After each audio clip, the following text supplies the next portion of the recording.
Владимир, скажите, на что нужно обратить внимание при выборе камина?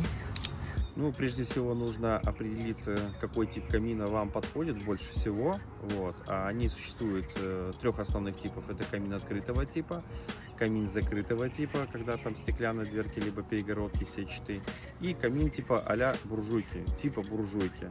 А, Значит, также дальше очень важно обратить внимание на то, на какой стадии строительства дом у вас находится. Следующий момент – мощность камина, дизайн камина непременно. Вот, ну, это все нужно обсуждать со специалистом.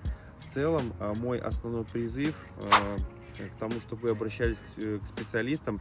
И, собственно говоря, мы, значит, учитываем все пожелания, все предпочтения клиентов наших. И, учитывая все нюансы, мы создаем наилучшие варианты камина